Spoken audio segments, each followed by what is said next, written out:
পিছনে ফ্যানের বাতাস খাচ্ছে আর সামনে বলছে বিদ্যুৎ চাই বিদ্যুৎ চাই। এই হচ্ছে তাদের হঠকারিতা। তাদের বন্ধু বান্ধব তাদের সহকর্মীরাও তো সরকারের দায়িত্ব ছিল, তখন তারা কি করেছিল?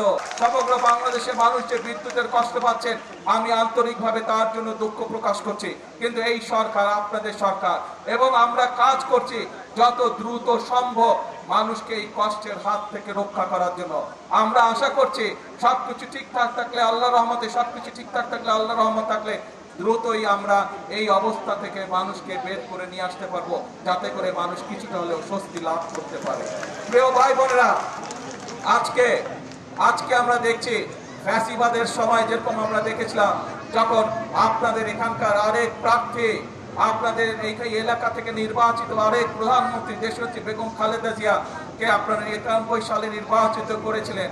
উনি যখন 91 সালে দেশ পরিচালনার দায়িত্ব পেয়েছিল, তখন দেশ পরিচালনার দায়িত্ব পাওয়ার পরে আমরা দেখেছি যেই ফ্যাসিবাদকে এই দেশের মানুষ এই দেশ থেকে বিতাড়িত করে দিয়েছে, সেই ফ্যাসিবাদ বলেছিল 1 মিনিটের জন্য বিএনপি সরকারকে শান্তিতে থাকতে দেব না, সেই 91 সালে বলেছিল।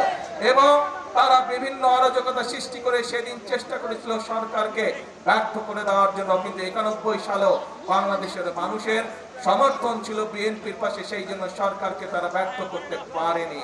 প্রিয় ভাই বোনেরা, একই রকম আওয়াজ ইদানিং আবার আরো কিছু রাজনৈতিক দলের কাছ থেকে শোনা যাচ্ছে, সেই শব্দ পাওয়া যাচ্ছে। আমরা দুদিন আগে দেখলাম একটি রাজনৈতিক দলের কিছু সদস্যরা প্রতিবাদ করছে, গ্যাস দে বিদ্যুৎ দে। হারিকেন সামনে নিয়ে বসে আছে, দেখেছেন ছবিটা? হারিকেন সামনে, পিছনে কিন্তু এরকম ফ্যান চলছে, তাদের পিছনে ফ্যানের বাতাস খাচ্ছে আর সামনে বলছে বিদ্যুৎ চাই বিদ্যুৎ চাই। এই হচ্ছে তাদের হঠকারিতা। ছবিটা ভালো করে দেখেন, পিছনে ফ্যান ঘুরছে, ফ্যানের বাতাস খাচ্ছে, আর এইদিকে কেরোসিনবিহীন হারিকেন নিয়ে বলছে যে বিদ্যুৎ দে বিদ্যুৎ দে। প্রিয় ভাই বোনেরা, এই হচ্ছে তারা, তাদের বন্ধু বান্ধব তাদের সহকর্মীরাও তো সরকারের দায়িত্ব ছিল, তখন তারা কি করেছিল? এই যে হওয়ার কথা ছিল গ্যাসের জন্য, এই জাহাজের পারমিশন তো তারাই ক্যান্সেল করে দিয়েছিল, তাদেরই সরকার ক্যান্সেল করে দিয়েছিল। এখন আবার আমাদেরকে নতুন করে সবকিছু ভালো করে দেখে শুনে আমাদেরকে নতুন করে করতে হচ্ছে।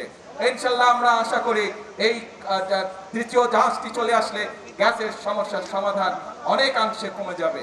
তবে এর জন্য অবশ্যই আমাদেরকে ধৈর্য ধারণ করতে হবে, দেশবাসীকে ধৈর্য ধারণ করতে হবে, কারণ এই জাহাজগুলো বানাতে যথেষ্ট সময় প্রয়োজন হয়, এবং যে কোনো জায়গায় এই জাহাজগুলো বানায় না, পৃথিবীর নির্দিষ্ট কয়েকটি দেশে এই জাহাজগুলো তৈরি করে, অনেক দামি জাহাজ এগুলো।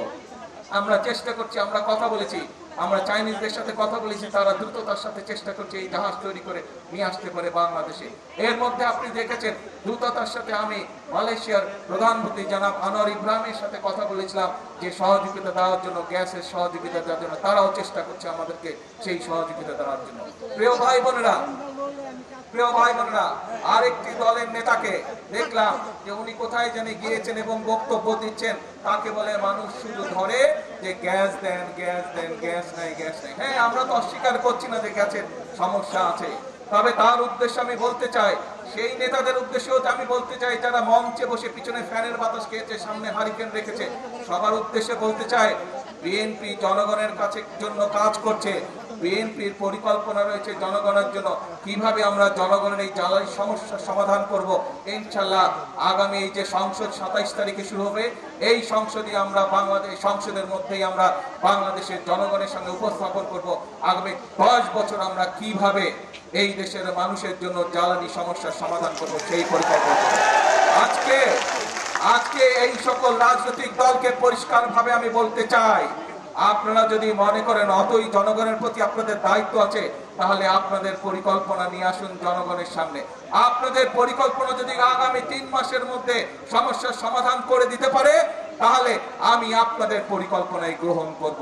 তাদের প্রতি আমি চ্যালেঞ্জ ছুড়ে দিলাম, যেই বিদ্যুতের সমস্যা রয়েছে, যেই গ্যাসের সমস্যা রয়েছে, সেইটি সমাধানের জন্য তারা যদি সরকার থেকে ভালো কোনো পরিকল্পনা নিয়ে আসতে পারে, যে পরিকল্পনা আগামী 3 মাসের মধ্যে, বাদ দেন 3 মাস, আরো 3 মাস আমি তাদেরকে দিলাম, যদি 6 মাসের মধ্যে তারা সমস্যার সমাধান করতে পারে, তাহলে তাদের প্রত্যেকটি পরিকল্পনা আমরা বাস্তবায়ন করব। আর যদি তারা শুধুমাত্র জনগণকে বিভ্রান্ত করার জন্য দেশকে বিভ্রান্ত করার জন্য এইসব কথা তারা বলে থাকে, তাহলে অবশ্যই তাদেরকে জনগণের কাছে ক্ষমা চাইতে হবে। কারণ একজন রাজনীতিবিদ হিসাবে শুধু জনগণকে বিভ্রান্ত করা তার দায়িত্ব বা কাজ নয়, বরং একজন রাজনীতিবিদ হিসাবে জনগণকে ধৈর্য শেখানো এবং সঠিক পথ দেখানোই হচ্ছে একজন রাজনীতিবিদের কাজ। সেই জন্যই আপনাদেরকে বলবো, আসুন, বিভ্রান্তির রাজনীতি স্বৈরাচার করে গেছে, মিথ্যের রাজনীতি স্বৈরাচার করে গেছে, ভাঙচুরের রাজনীতি স্বৈরাচার করে গেছে। আপনারা জনগণের সামনে প্রতিজ্ঞা করেছেন যে জনগণের জন্য কাজ করবেন। আপনারা জনগণের সামনে প্রতিজ্ঞা করেছেন যে আপনারা দেশ গঠনের জন্য কাজ করবেন। কাজেই সেই সব বিভ্রান্ত রাজনীতি বাদ দেন, সেই সব হঠকারিতার রাজনীতি বাদ দেন। আসেন, জনগণের জন্য কি করতে পারবেন, কি পরামর্শ আপনাদের দলের মধ্যে আছে সেটি জনগণের সামনে তুলে ধরেন। কি পরিকল্পনা আপনাদের মাথার মধ্যে আছে যা জনগণের উপকার করবে, যা দেশের মানুষের উপকার করবে, সেটি জনগণের সামনে উপস্থাপন করেন। রাস্তায় বসে ভাঙচুর করা, রাস্তায় বিশৃঙ্খলা তৈরি করার দিন শেষ, সেই রাজনীতি শেষ। জনগণ এখন সেই রাজনীতি সমর্থন করে না।